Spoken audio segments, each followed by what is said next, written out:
باغوں کے شہر پر چھائے آلودگی کے بادل، لاہور اپنی پہچان کھونے لگا۔ فضائی آلودگی کے اعتبار سے لاہور دنیا میں پہلے نمبر پر آ گیا۔ ماہرین نے آئندہ ہفتے تک لاہور میں فضائی آلودگی کی شرح اسی طرح برقرار رہنے کا خدشہ ظاہر کر دیا۔ تفصیلات بتا رہی ہیں کومل اسلم۔ لاہور میں فضائی آلودگی کے حوالے سے بات کی جائے تو لاہور کو برے طریقے سے فضائی آلودگی نے اپنے نرگے میں لے لیا ہے۔ ایک کی مجموعی شرح پاکستان کے شہر لاہور 352 کے ساتھ آلودہ ترین دنیا بھر میں قرار دیا گیا ہے۔ لاہور کے مختلف علاقوں کے حوالے سے بات کی جائے تو فیز 8 DH میں ایئر کوالٹی انڈیکس کی مجموعی شرح جو ہے وہ 420 تک جا پہنچے۔ اسی طرح فدا حسین میں 375 ہے اور مال روڈ کی طرف 322 AQI کی مجموعی شرح جو ہے وہ ریکارڈ کی جا رہی ہے۔ لاہور کے باسی بارش کا بے صبری سے انتظار کر رہے ہیں کیونکہ جہاں پر بارش برسنے کے بعد لاہور کا موسم مزید تبدیل ہوگا، سردی جوبن دکھائے گی، وہیں دوسری جانب جو ہے وہ فضائی آلودگی سے بھی لاہور شہر کے باسیوں کو چھٹکارا ملے گا۔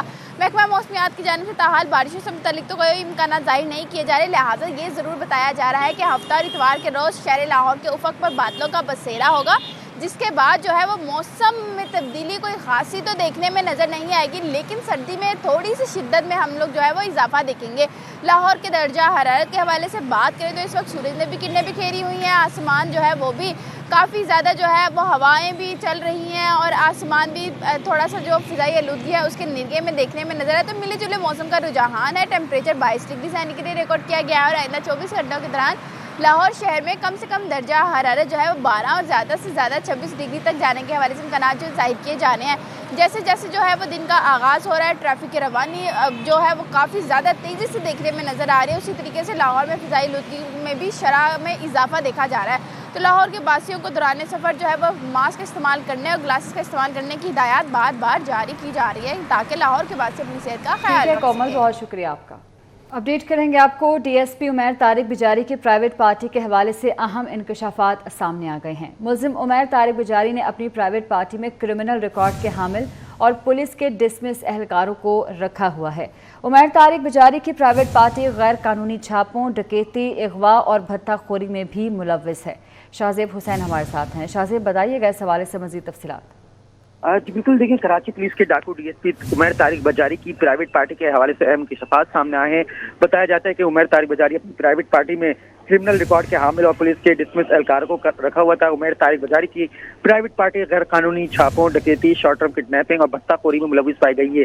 اسی طریقے سے کراچی کے ڈسٹرکٹ ساؤتھ میں پرائیویٹ پارٹیوں میں جس طریقے سے دیکھا جاتا ہے کہ گیسٹ ہاؤس میں جو پارٹیاں چلتی ہیں اس میں بھی جو ہے ملوث پائے گئے ہیں۔ عمیر طارق بجاری کی پرائیویٹ پارٹی میں جو افراد ہیں اس میں منشیات فروش وقاص اور دانش تنولی اور اسی طریقے سے ڈسمس اہلکار سید وقار شاہ اور دیگر بھی جو ہے شامل بتائے جاتے ہیں۔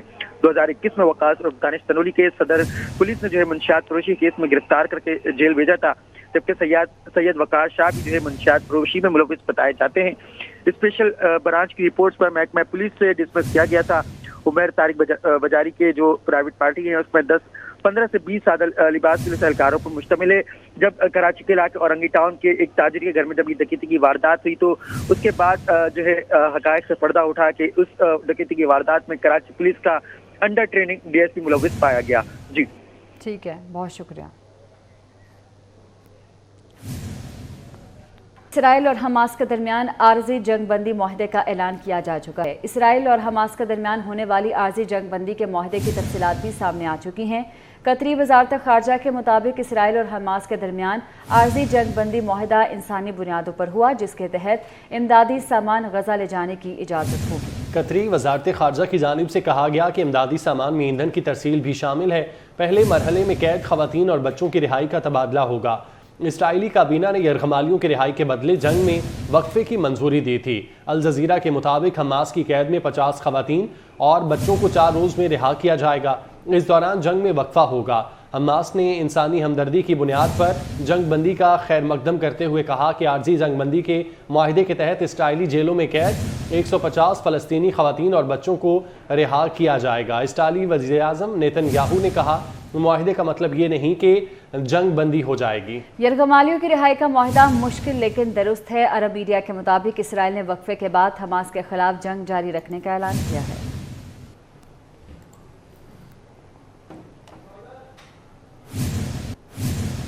امریکی صدر جو بائیڈن نے غزہ میں عارضی جنگ بندی معاہدے میں کردار ادا کرنے پر امیر قطر اور مصر کے صدر کا شکریہ ادا کیا۔ جو بائیڈن نے کہا کہ معاہدے پر مکمل طور پر عمل کیا جانا ضروری ہے۔ امریکی صدر نے غزہ جنگ میں وقفے کے لیے اسرائیلی صدر کی کوششوں کو بھی سراہا۔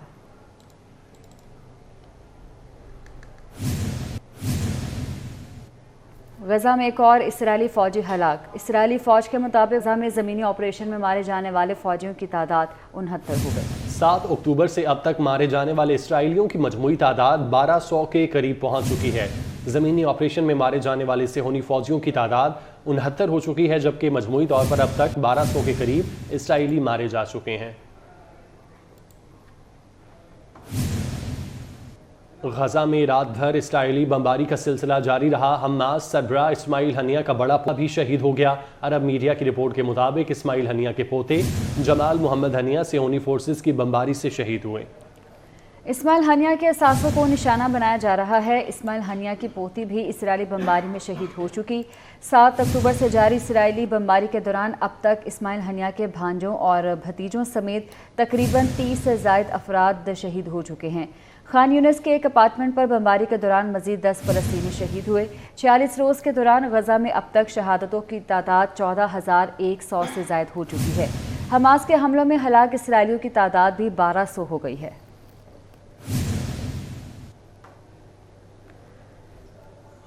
روپے کی قدر میں بہتری کا سلسلہ جاری ہے۔ انٹر بینک میں ڈالر مزید 79 پیسے سستا ہو کر 285 روپے پر آ چکا ہے۔ 5 کاروباری روز میں انٹر بینک میں ڈالر 3 روپے 14 پیسے سستا ہوا ہے۔ آپ کو اپڈیٹ کر رہے ہیں، روپے کی قدر میں بہتری کا سلسلہ جاری ہے۔ انٹر بینک میں ڈالر مزید 79 پیسے سستا ہو کر 285 روپے پر آ چکا ہے۔ کاروباری روز میں انٹر بینک میں ڈالر 3 روپے 14 پیسے سستا ہو چکا ہے۔ انٹر بینک میں ڈالر 79 پیسے سستا ہوا۔ انٹر بینک میں ڈالر 285 روپے پر آ گیا، جبکہ 5 کاروباری روز میں انٹر بینک میں ڈالر 3 روپے 14 پیسے سستا ہوا۔ بات کرتے ہیں اشرف خان سے۔ جی اشرف۔ جی، ملکی معیشت کے لیے اچھی خبر ہے کہ IMF معاہدہ طے ہونے کے بعد سے روپے کی قدر میں بہتری کا سلسلہ جاری ہے۔ آج بھی کاروبار کے دوران انٹر بینک میں ڈالر 89 پیسے سستا ہوا ہے، 285 روپے تک گر گیا ہے۔ IMF اسٹاف لیول معاہدہ طے ہونے کے بعد روپے کی قدر میں جو ہے نمایاں بہتری دیکھی گئی ہے۔ 5 کاروباری روز میں اب تک انٹر بینک میں ڈالر 3 روپے 14 پیسے سستا ہو چکا ہے۔ ساتھ ہی اوپن مارکیٹ میں ڈالر سستا ہوا ہے، 50 پیسے کمی کے بعد جو ہے 286 سے 70 تک پہ ٹریڈ کر رہا ہے۔ اور یہ انٹر بینک کے ساتھ اوپن مارکیٹ میں دیکھا جائے تو ڈالر 2.5 روپے 5 کاروباری روز میں سستا ہو چکا ہے۔ بہت شکریہ آپ کا اشرف۔